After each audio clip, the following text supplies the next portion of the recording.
सर्वमंगलमांगल्ये शिवे सर्वार्थ साधिके शरण्ये त्र्यंबके गौरी नारायणी नमोस्तुते। प्रिय मित्रों, सादर नमस्कार। 19 मार्च 2026 को चैत्र नवरात्रि, जिसे कि हम वासंतिक नवरात्रि के नाम से भी जानते हैं, इसकी शुरुआत हो जाएगी।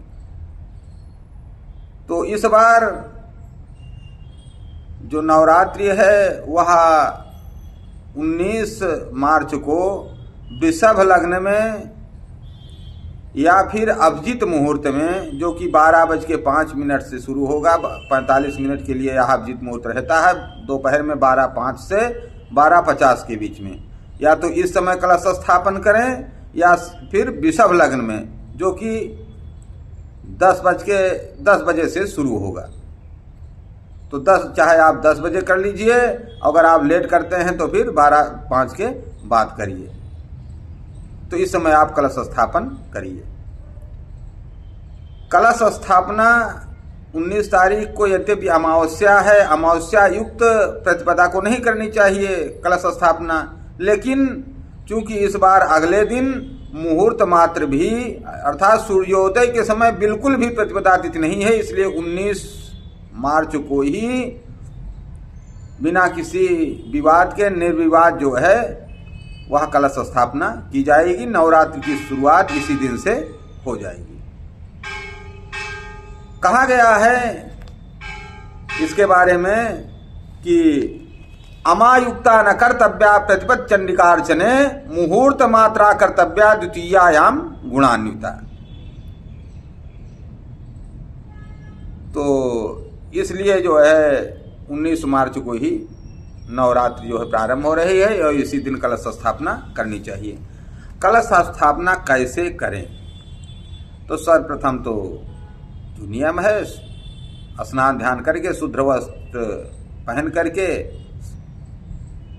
और अपवित्रः पवित्रो वा सर्वावस्थांगतो उपवायः स्मरेत् पुंडरीकाक्षं स्वाभ्यंतरः शुचिः। अगर मंत्र आता है तो ठीक है, इससे आप जल छिड़किए सारी सामग्री पर, अपने ऊपर पृथ्वी की पूजा करिए, जो पूजा है वो करिए। और कलश में आपको पंचपल्लो डालना चाहिए।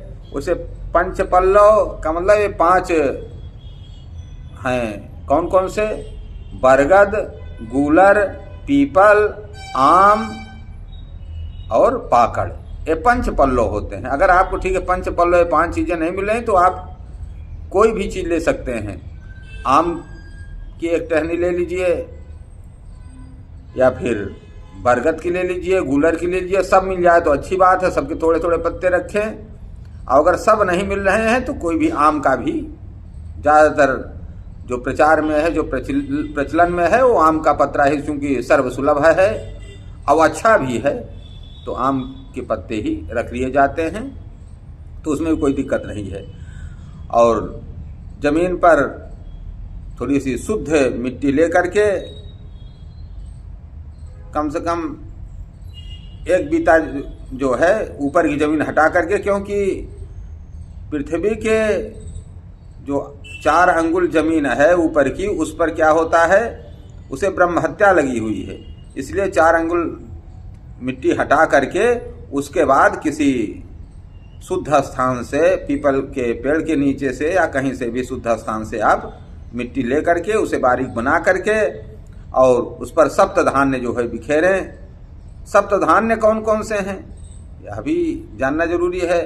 तो जौ, धान, तिल, कंगनी, मूंग, चना और सावा, ये सप्तधान्य कहलाते हैं। अगर ये सप्तधान्य आपको नहीं मिलते हैं तो आप गेहूं अथवा चावल या फिर जौ रख दें। और उसके बाद फिर अपना किसी बर्तन में, किसी पात्र में जौ जो है, एक दिन पहले आपको चाहिए कि 24 घंटे पहले जौ को भिगा दें और उसके बाद फिर उसको निकाल कर रख दें, तो बढ़िया अंकुर आएगा। और यह आपके भाग्य को बताता है।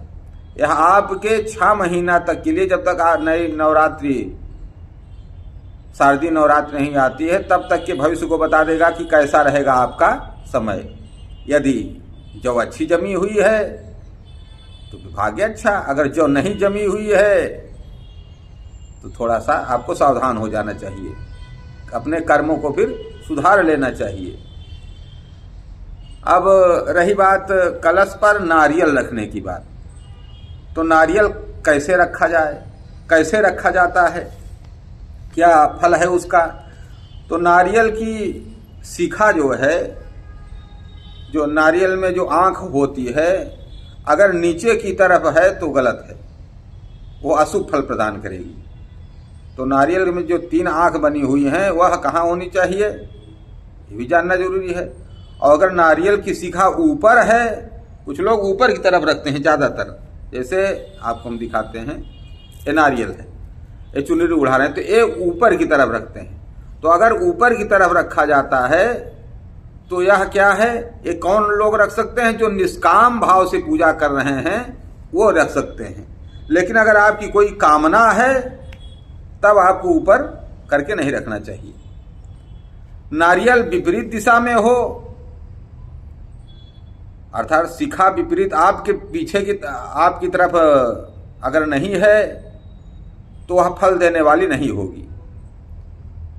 होना कैसे चाहिए, कलश में नारियल की शिखा अपनी ओर रखना चाहिए। अगर आप सकाम फल चाहते हैं, कोई आप सकाम कर्म के लिए आप यह कार्य कर रहे हैं, सकाम फल की सिद्धि आप चाहते हैं, तो कलश में नारियल की शिखा अपनी ओर रखनी चाहिए, अर्थात जिधर 3 आँख बनी हुई है उसे अपनी तरफ आपको रखना चाहिए। अर्थात ये नारियल है तो ये शिखा जो है, जो ये 3 आँख बनी हुई है इसमें 1 2 3, इसको जो है वो अपनी तरफ होना चाहिए। हर हर महादेव, जय श्री कृष्ण, जय श्री राधे। चैनल को अगर अभी तक सब्सक्राइब नहीं किए हैं तो सब्सक्राइब कर दें, और सब्सक्राइब कर दिए हैं तो बहुत बहुत साधुवाद, बहुत बहुत धन्यवाद। हर हर महादेव। और अच्छा लगे तो लोगों में शेयर भी करें, लाइक करें, और आप मार्गदर्शन के लिए कमेंट भी कर सकते हैं। और ये नवरात्रि आपके लिए सुखदायी हो, उन्नतिकारक हो, आप अपने जीवन में उत्कर्ष की ऊंचाइयों को छुएं। हर हर महादेव। जय दुर्गे, जय माँ काली। हर हर महादेव। जय श्री राम।